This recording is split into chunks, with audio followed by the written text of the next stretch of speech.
This podcast is featured on the Gun Rights Radio Network, podcasting freedom. You can hear Gun Rights Radio Network on Stitcher Smart Radio.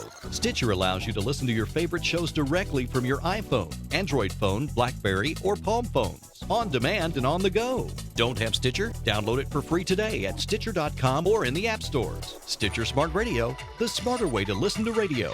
Gun Rights Radio Network shows can be found under sources. It's time for On Target Radio, Chicagoland's only radio show dedicated to educating, entertaining, and discussion of firearms, legislation, and your Second Amendment rights. Presented in part by the Illinois State Rifle Association, Action Target, and Safer USA. Now here's your host, firearm instructor, educator, and enthusiastic Second Amendment proponent, David Lombardo. And welcome to On Target Radio. I'm David Lombardo, your host. Sitting across the council from me is my co-host, Tim Dalan. Say hi, Tim. Hi, everybody. How you doing tonight?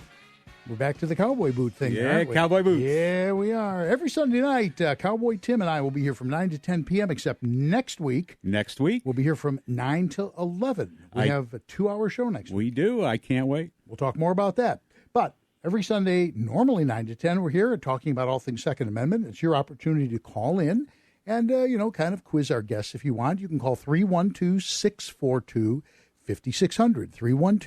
312-642-5600, or go to Facebook, like our page On Target Radio, and you can ask a question there, and we will be happy to answer it on the air. Tonight's show, we're going to be talking about Congressional Gun Ban Schemes, and we've got some very interesting guests on and some little announcements about them.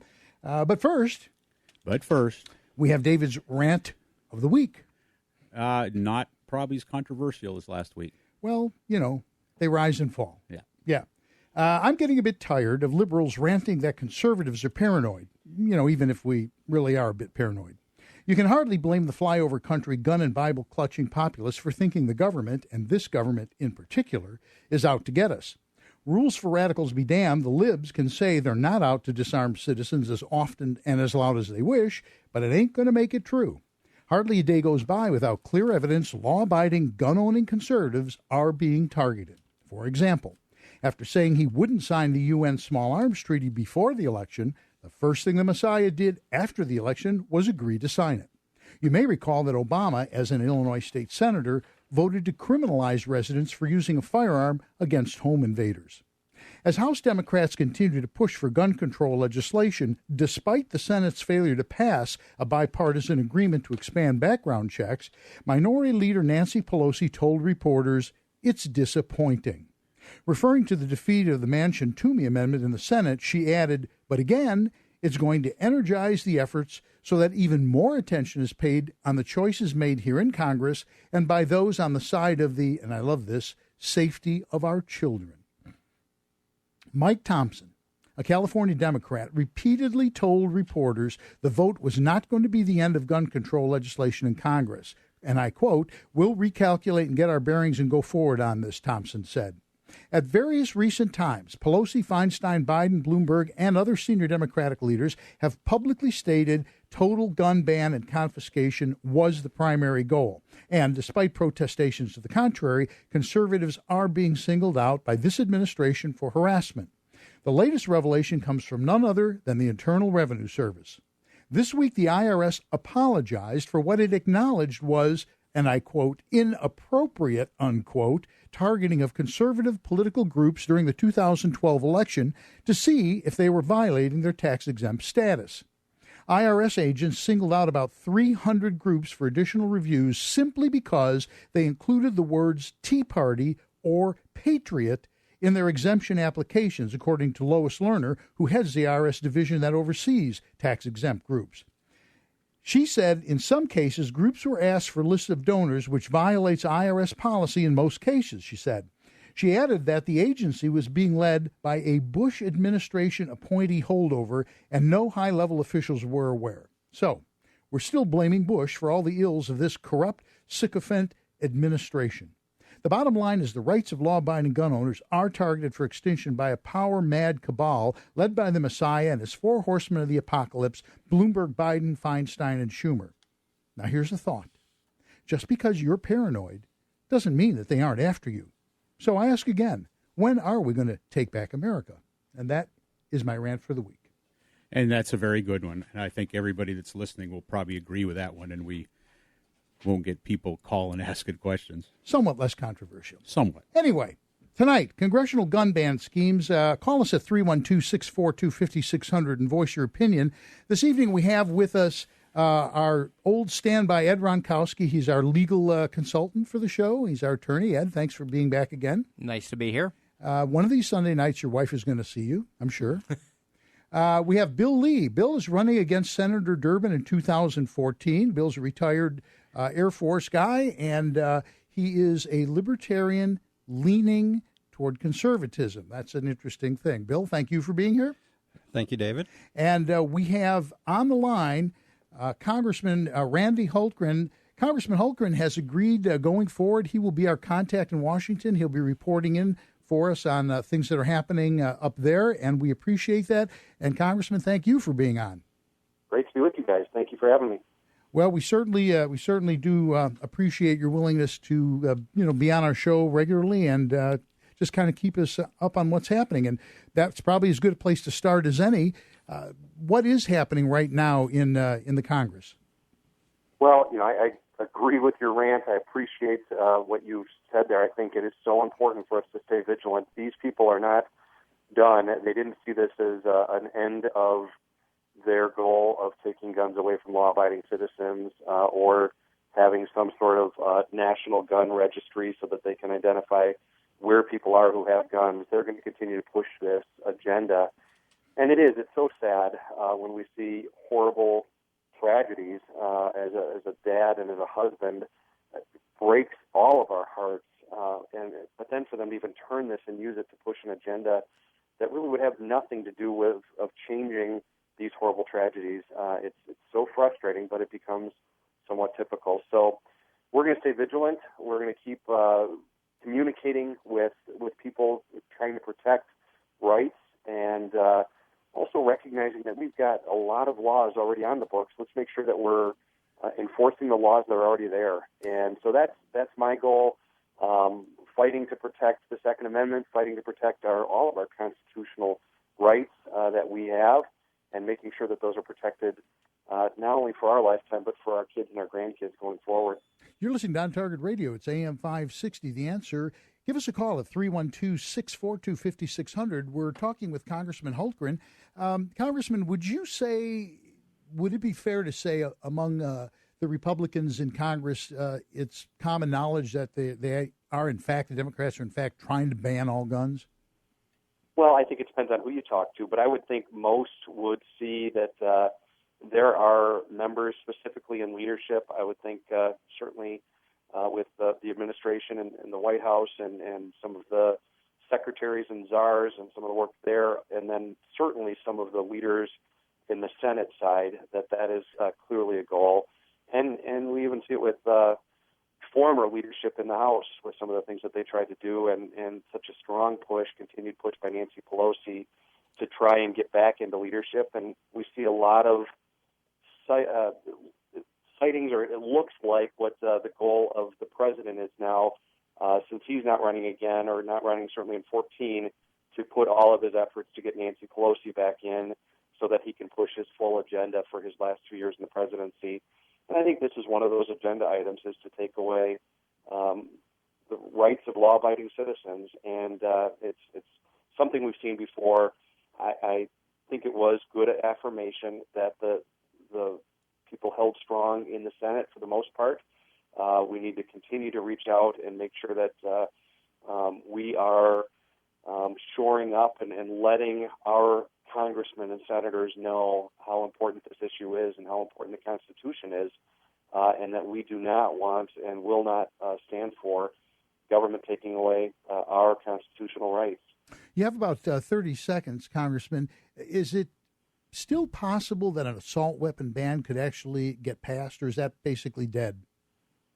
Well, I think anything is possible out there, which we have to stay alert. We have to be on guard and really see ourselves in that position that with the group of people who are out there, anything could happen. Now, I am very confident in the House that we have a very strong opposition to any kind of removal of Second Amendment rights. And so I don't see anything moving there.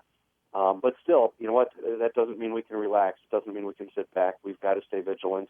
The vote in the Senate was encouraging to me, but we need more. And we need to get more people who will, again, stand up for our rights and tell the honest truth that this doesn't do anything to solve the tragedies that are happening out there. And what about magazine capacity? And we're just about to come up on a break here, but what about magazine capacity? Well, again, I don't see that really addressing the problems. I don't see any momentum to do anything. I think they felt like the bill that they pushed out was the one that was most likely to pass, and it failed by quite a few votes. So I don't see any movement there, at least eminent movement. Well, what I find interesting is in the democratically controlled Senate, they still can't muster up enough votes, and so I think that's fairly encouraging. Yes, it is. Okay, we're going to be taking a break, and Congressman, you'll stick around and be back for our second segment? Yes, I will. Great, I appreciate it. Thank you very much. You're listening to On Target Radio. This is AM 560, The Answer.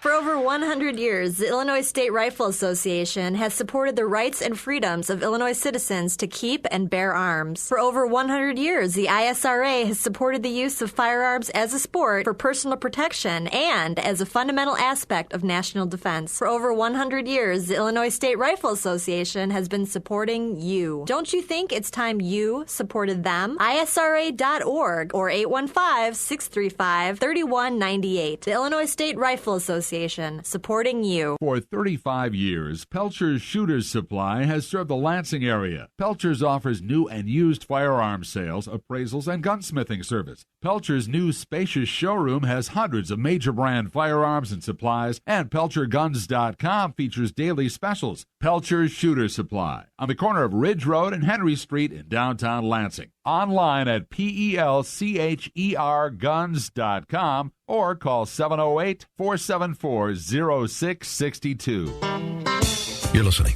to On Target Radio on AM 560, The Answer, with David Lombardo. Here's David with more interesting conversation on firearms, safety, your Second Amendment rights, and much more. And we're back with more On Target Radio. We're taking your calls at 312-642-5600. Our subject this evening is Congressional Gun Ban Schemes. But first, we're going to turn back to Tim for his... I thought he forgot. Oh, no. I'm giving out the phone number. Mike Sakoff said, I don't give the phone number enough, so we don't get calls. Our board's lit up. So he's right. So I'm giving the phone number. All right. But fighting back by Tim. As brought to you by the Illinois State Rifle Association. A Warrenton, Oregon family shot and killed an armed intruder who made his way into their home early Tuesday morning. Police said the man had illegally entered the home of his estranged wife. It happened just before 11 a.m. in the small coastal town, putting an entire neighborhood into lockdown. Police say the suspect walked into the upstairs apartment armed with a gun, prompting the family to barricade themselves in a back bedroom and call 911. For several tense minutes, police say the victim, a 43-year-old woman, and 3 teenagers stayed on the line with 911 dispatchers while they waited for help to arrive. Officers surrounded the home and assumed their tactical positions, but before police could make their way into the home, the intruder busted down the bedroom door, and that's when the police say one of the victims decided to fight back and shot the suspect. After hearing gunfire, police ran inside and tried to revive the suspect, but he was pronounced dead at the scene. Police would not confirm who in the home shot the suspect, but they tell Fox 12 that no arrests have been made, pending the remainder of the investigation. This has been Fighting Back, brought to you by the Illinois State Rifle Association. Always pithy, Timothy. Always pithy. Always. And we're talking this evening on Target Radio about Congressional Gun Ban Schemes, and you can call us at 312-642-5600. In our studio, we have Bill Lee, who will be challenging Durbin in the 2014 election, Ed Ronkowski, our resident attorney, and Congressman Randy Hultgren. Congressman, you still with us? I am, yes. You are. Congressman, we have a question from George, who wants to know about federal reps have a duty to tell us how we're going to legally act after June 9th. George? Yeah, I mean, we have all this political agenda, and I'm not naive. I mean, I know how it works, but don't our representatives, our congressmen, our senators have a responsibility to the populace to tell us how to proceed, how to remain law-abiding citizens, how to give us direction, how to give us a path, how to give us these skills or whatever it is that we're going to need. Okay, well let's have the congressman answer that. No, it's a good point, and I do see it as our responsibility as Congress to be getting information to our constituents of what the status of laws are, so that they can certainly abide by those laws, but then also where the greatest threats to our rights are. I see it as part of my responsibility, again, to my constituents to inform them of what I see happening behind the scenes. You know, what rumblings are out there, and how they can be active to fight back against that. So it's something that I try to do as actively as I can, communicating with my constituents of why this is important for them to speak up and to have their voice heard, and to let the senators know, or to let other members of Congress know why this is something that you're passionate about, and to protect our rights. So I think different members of Congress do different things, but I see it as it's absolutely part of our responsibility to be communicating with our constituents and encouraging them to be engaged, to be informed, to be helping together to fight to protect our rights. Kevin on Facebook asks, is there anything like prior restraint for the First Amendment that could be applied to the Second Amendment? Anybody? Maybe Ed? Maybe Yeah, the answer is no. Under the legislative history of the First Amendment, the Second Amendment, the issues involving prior restraint of freedom of speech do not apply to firearms law. And that's it. That's why we pay you the big bucks, to be here and do that. If I got paid, I'd make a longer answer. And there you go. We also have, there's somebody on the line, Kurt, who says, why can illegal aliens own guns? Kurt, illegal aliens, if you're an illegal alien, you can't own guns. I mean, that's a short answer, right, Ed? That's correct. What Kurt's probably complaining about is why aren't there more federal prosecutions of illegal aliens owning guns?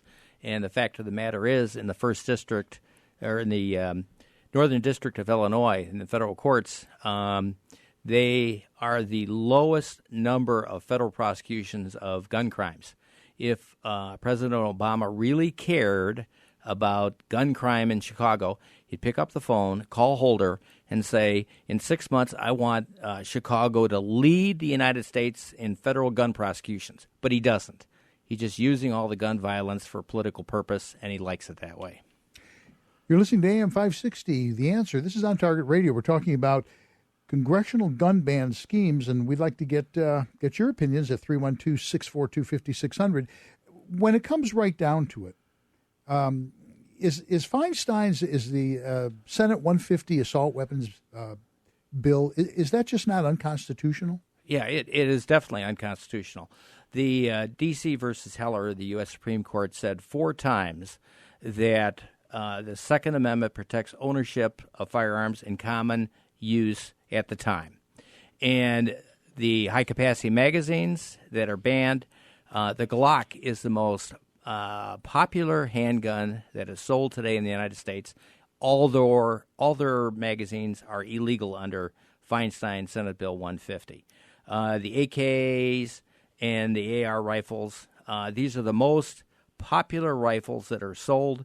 There's over 8 million in the United States. Almost every single FFL sells these type of rifles with detachable magazine. And first-time buyers, this is the most likely to purchase an AR-style firearm.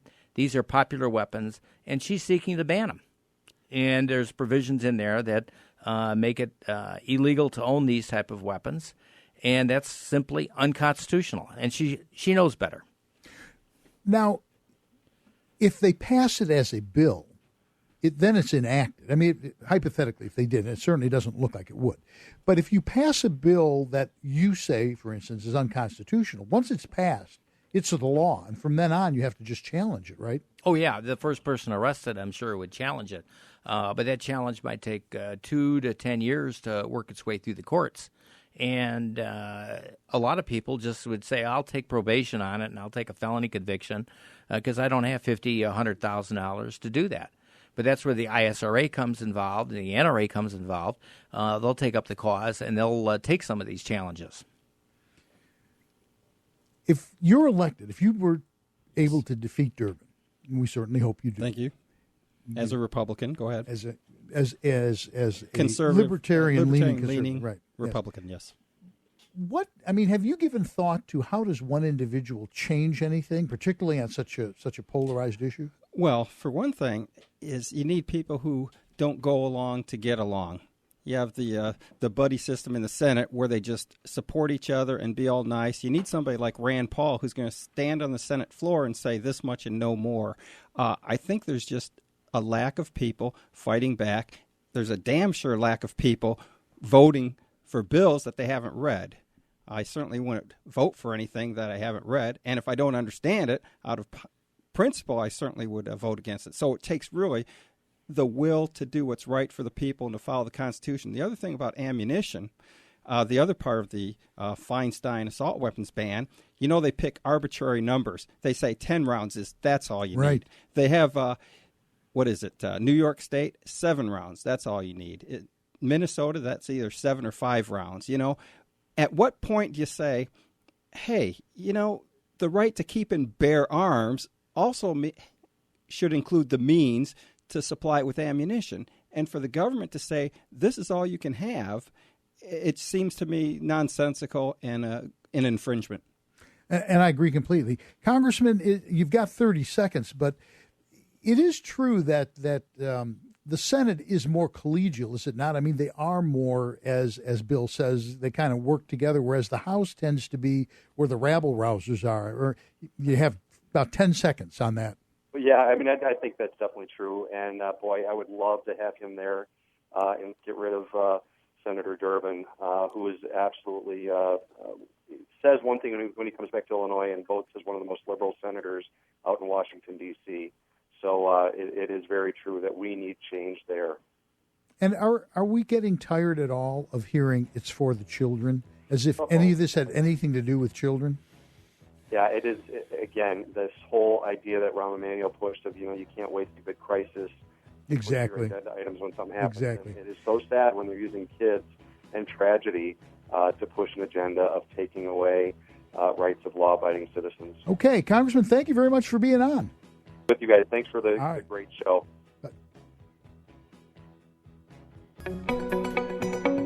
Some people shoot beer cans, some shoot paper plates, and some just shoot the breeze. Here at Action Target, we believe there's more to shooting than just putting holes through paper. As the world leader in shooting range design and technology, Action Target has been revolutionizing the world of firearms training for more than a quarter of a century. Go to ActionTarget.com to order your steel targets and range equipment today. That's ActionTarget.com.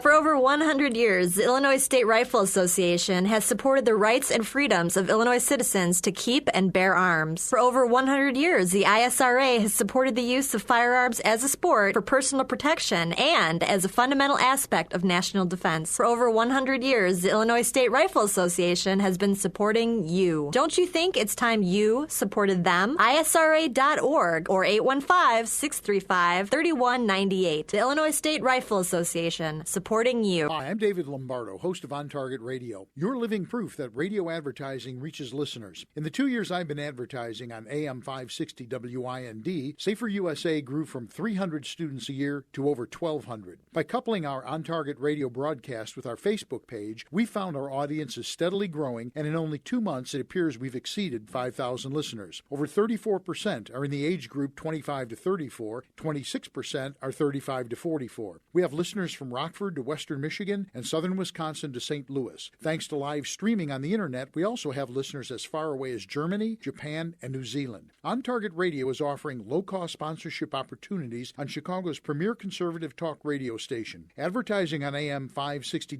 WIND has worked for Safer USA. Let me show you how it can work for you. Call 815-744-5487. Join the On Target Radio team today at 815-744-5487. You're listening to On Target Radio on AM 560, The Answer, with David Lombardo. Here's David with more interesting conversation on firearms, safety, your Second Amendment rights, and much more. Okay, now I got to really be careful here, Tim, because I am reading a commercial for Ed, who's sitting across the council. If I goof this up, I'm like really up the creek without He might having. fire you. Exactly, that would be it. Cancel the check. Support the party that supports the Second Amendment. Come to the Will County Republican Lincoln Day dinner on Monday, May 13th at 6 p.m. The featured speaker will be Grover Norquist, president of the Americans for Tax Reform. Norquist's Taxpayer Protection Pledge was signed by 95% of all Republican congressional members. Hear his compelling message, enjoy a great dinner, and network with fellow conservatives. For ticket information, call Ed Ronkowski, chairman of the Will County Republican Party, at 708-479-4417. That's 708-479-4417. Paid for by Edward Ronkowski. Actually, they could call in on the line right here and do it, couldn't they? Yes, they could. That's exactly. We'll do a little business on the phone. We have Doug is on the phone. Doug's got a question. This is not Doug. This is supposed to be federal level, but because you're a nice guy and you called in, go ahead and ask your question. Okay, it's actually a two-part question. It is Lisa Madigan has gotten this 30-day extension, I believe, where she can appeal. And then Sheriff Dart is trying to make Cook County an island where they have a different set of rules. Are either of these things likely to affect what's supposed to happen on June 8th? Doug, the extension for her to file a petition for certiorari before the U.S. Supreme Court does not affect the June 9th deadline. Sheriff Dart's plan to try to have his own carry concealed law here in Cook County does not affect June 9th. Because of the supremacy clause of the Constitution, local officials cannot overrule federal court orders or the Second Amendment. But the way you said that, if they give a stay, it does affect. If the federal Seventh Circuit Appellate Court stays their own original order, that will delay the June 9th deadline. They haven't done that. And is it anybody's guess if they will do that or not, or do we have any inkling or no idea at all? Historically, they usually grant short continuances, stays, if there's a showing of need. In this particular case, since they gave them an original 180 days, which is greatly in excess of the normal stay of the order, I personally think that there are no legal grounds to say that June 9th date. However, if the Supreme Court agreed to hear it, would that not stay it? The Supreme Court could let the order stand, or they could enter their own stay. But they would have to get the petition and get a response from the ISRA and the NRA, and then based upon the response, make a ruling on it. Since that's going to come out later, the June 9th deadline will have already passed. So, and I know this is just an educated guess, is something going to happen before? Are we going to get concealed carry then? You're either going to get concealed carry on June 9th by court order, or the Illinois legislature is going to pass some sort of carry concealed law. So it's not likely, it's possible, but it's not likely that we'll be thwarted once again, and it'll be held at bay for some greater length of time. That's my estimation, yes. Okay. You're listening to AM 560, The Answer. This is On Target Radio. We're talking about Congressional Gun Ban Schemes. The bill that was introduced by Harry Reid, 649, does does that rule out? I mean, it rules out lots of things. I mean, things that people are using guns for today, does it not? Yeah, Senate Bill 649 by Harry Reid in the U.S. Senate indicates that to transfer a gun, you have to go through an FFL, Federal Firearms Licensee, pay a fee, and get a background check. And unfortunately, the way that bill is written, it makes routine activities unlawful and makes you a felon because they use the word transfer includes giving a loan of a firearm. For example, if you're living with somebody that's not a blood relative, like your girlfriend, and you keep your guns there and you go on a business trip for a week, in 7 days, she's in possession of those firearms, and she's guilty. She's a felon. If you go out hunting with somebody, and hunting season's supposed to start the next day, and he needs his shotgun because his shotgun broke, you give him your shotgun, he's now a felon because you gave him the shotgun outside of the hunting season. If you're moving and you hire Allied Van Lines to move your stuff, both you and the mover are guilty unless you go through an FFL to transfer your firearms to the mover to move to your next location. You can't even put it in your buddy's truck in a locked safe without going through a FFL, paying a fee, and waiting for a background check. Can I just say the exemptions for transferring a firearm that doesn't require a background check: lawful hunting, sporting, or temporary possession for somebody who's a potential buyer. Right, but it would even cover, I mean, if you wanted to give it to your kid. So anyway, we're going to be back after these few messages with more on Target Radio. You're listening to AM 560, The Answer. I'm David Lombardo, president of Safer USA, Chicagoland's most popular firearm training school. We continue to offer our popular home protection and concealed carry seminar every month. This 8-hour seminar covers everything you need to know to safely and legally use a firearm for both concealed carry and home invasion, and qualifies you for Florida and Utah concealed carry permits good in about 30 states. Be sure to call and ask how we can help you raise funds for your organization or provide a guest speaker. We're also offering the NRA Basic Pistol Course and our Tactical Pistol 1 and 2. As always, I offer private one-on-one instruction for Basic Pistol, Chicago Firearm Certification, and Basic Home Defense. For further information, please call 877-954-3030 or go to saferusa.com.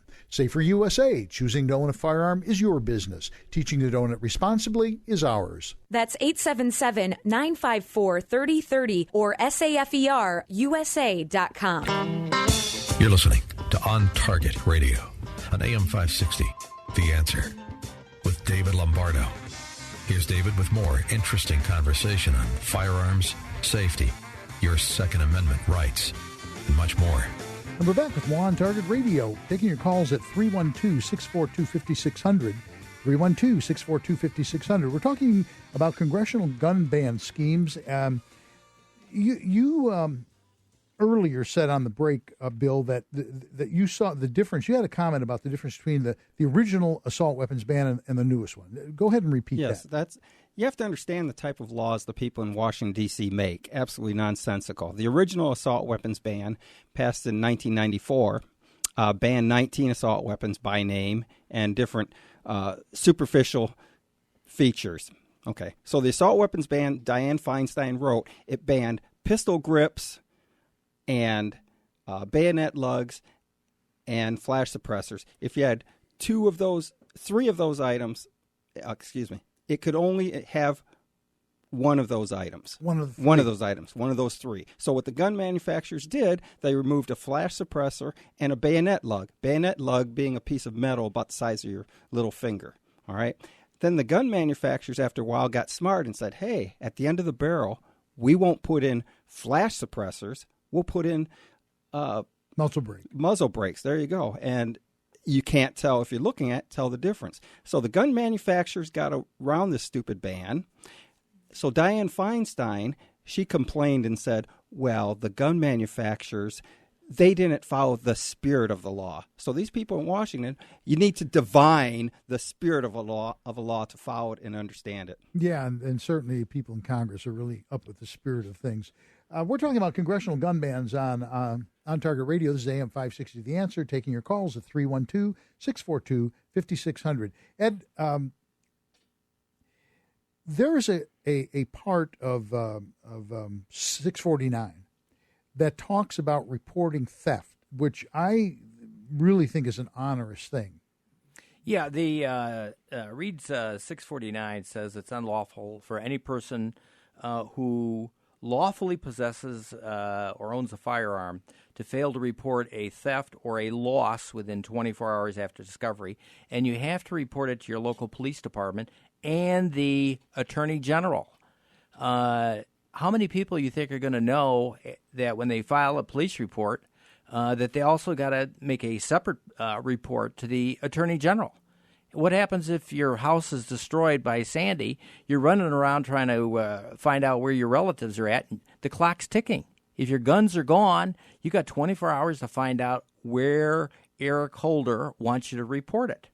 Now, the beauty of it is that criminalization of the failure to report a lost or stolen gun only applies to law-abiding citizens. They specifically exempt criminals who unlawfully possess the firearm. So that law only applies to law-abiding criminals. You can't prosecute a felon who's unlawfully possessing a firearm for failing to report a lost or stolen firearm. That's absolutely ridiculous that they're trying to criminalize normal conduct and they exempt criminals from that same prohibition. Would that be that's sort of a catch-22, isn't it? I mean, they have a legal reason for doing that because the Fifth Amendment also applies. He would be incriminating himself. Exactly. And he doesn't have to incriminate himself, so that means he doesn't have to report it because it's a stolen firearm or illegally possessed. And the effect is that it only criminalizes lawful abiding conduct. And basically that is how it always works. Oh, that's the way it's working more and more with Obama's administration. The most transparent administration. Well, actually, that may be true. It may be one of the most transparent because we're really seeing what this guy is like, and it astounds me that that liberals continue to defend the types of insanity he does, like the Libya and all of that. I mean, I couldn't believe that woman said, "Well, what does it matter?" Yeah. Oh well, when President Obama called on the Navy SEALs, they went out and killed bin Laden in Pakistan. When the Navy SEALs called on President Obama, he let them die in Benghazi.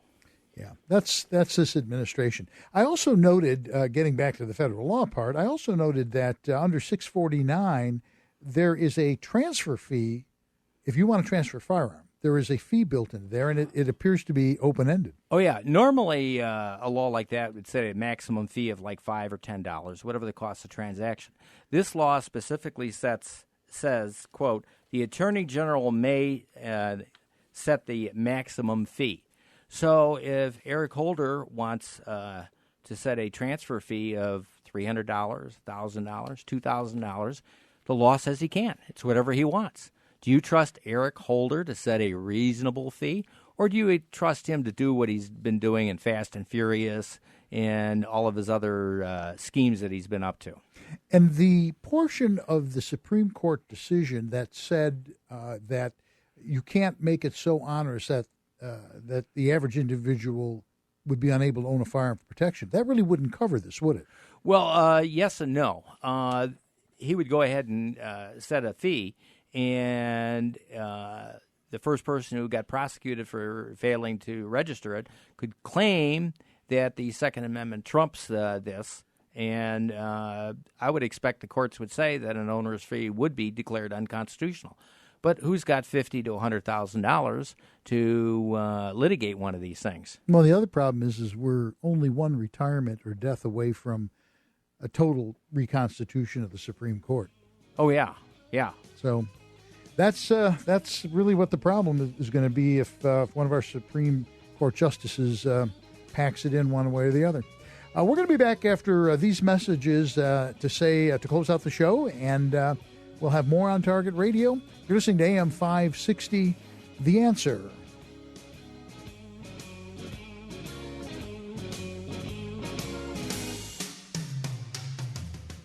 For over 100 years, the Illinois State Rifle Association has supported the rights and freedoms of Illinois citizens to keep and bear arms. For over 100 years, the ISRA has supported the use of firearms as a sport for personal protection and as a fundamental aspect of national defense. For over 100 years, the Illinois State Rifle Association has been supporting you. Don't you think it's time you supported them? ISRA.org or 815-635-3198. The Illinois State Rifle Association, supporting you.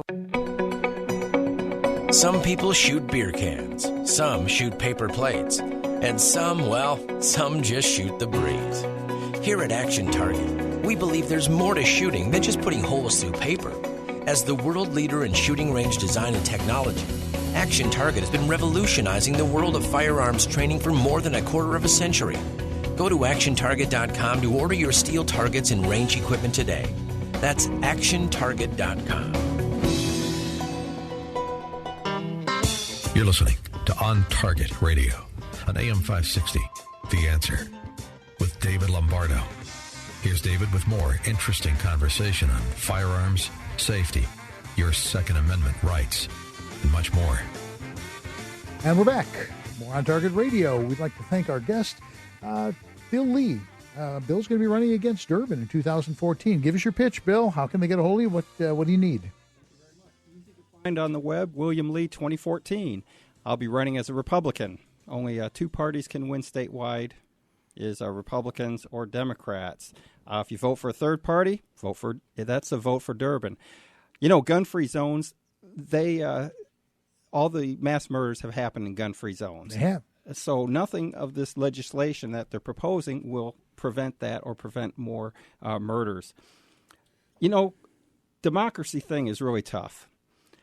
To retain our liberties, you have to be really vigilant, and it takes more than just voting once every 4 years, because those who want to take away our freedoms, they never rest.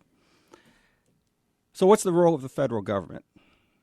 It is to regulate interstate commerce and to preserve our rights. Now we know, of course, the federal government is getting into our business everywhere, and I would seek to end that. Like I said, I'm a libertarian-leaning conservative. There's things I promise I would do and never do. I would never lie to you. Never lie to you. Give you everything straight. I would never vote to raise taxes because we have so many stupid things that we can get rid of first. And I would never vote for something I haven't read. What has Durbin done for you? He represents Nevada and Harry Reid and not us. Thank you, Illinois. WilliamLee2014.org. Thank you, Bill. Ed? Yes, this Thursday at the Will County Board meeting in the county building on the second floor at 302 North Chicago Street, Steve Balich has his Second Amendment resolution in favor of carry concealed. If you're in favor of carry concealed, contact your Will County Board members. Tell them to vote yes for that. If you want to go down and say your piece to the county board, get down there at 9 o'clock, sign up to speak, and support the resolution to support carry concealed in Illinois. And both Ed and I will be at the dinner tomorrow night, the Lincoln dinner. So if you are joining us, we'd be happy to say hi. Tim? Yeah, I just want to remind everybody this Wednesday night, May 15th, 7 to 8 p.m., the Will County chapter of the Illinois State Rifle Association will have their monthly meeting at the Silver Dollar Restaurant, 422 East Mississippi Avenue in Elwood, Illinois. You do not need to be a Will County resident or an ISRA member to attend, so please show up. Also, Safer USA coming up May 18th. We have an NRA basic pistol class in Waterman and a home protection concealed carry class in Elmhurst, Illinois. May 31st, our 15th annual Clyde Howell NRA Youth Shooting Sports Camp. May 31st, June 2nd. June 1st, NRA basic pistol in Waterman, and June 8th, another home protection concealed carry in Joliet. If you would like to look for any more information on those or any other of our classes, go to saferusa.com. Thank you, Timothy. You're welcome. And next week, we have a special 2-hour show. We'll be talking about the 15th annual Clyde Howell NRA Youth Shooting Sports Camp. We're particularly proud 3 of our campers who became interns are now adults, and they will be helping run the camp. That's exactly what we've always wanted to happen. So they will be on next week talking about the camp, and we're sort of trying out a format next week. We'd like to do 2 hours, and so we're going to try and do some hard news next week too. We'll try and do an hour of that. It's going to be real exciting. It's either going to be amazing. It will be amazing. or it's going to It will really be amazing. Watch, there'll be nothing that happens this week. Zero, not a thing will happen this week. Anyway, we'd like to thank our guest, Congressman Randy Hultgren, who will be a regular, Bill Lee, and Ed Ronkowski. We'd like to thank Robin Zeeland, our call screener, George Hoffman on the board, of course. We'd like to thank our sponsors, Action Target, Pelcher's Shooter Supply, Illinois State Rifle Association, 31 Moons, and Safer USA. Next week, that special 2-hour program, be sure to make that. It's from 9 till 11. Until then, we'd like you to friend us on Target Radio on Facebook and pass it along to your friends. Say goodnight, Tim. Good night, everyone. Thanks for listening. We hope you'll be back next Sunday at 9 p.m. for more On Target Radio. And thanks, Mike, for making it all happen.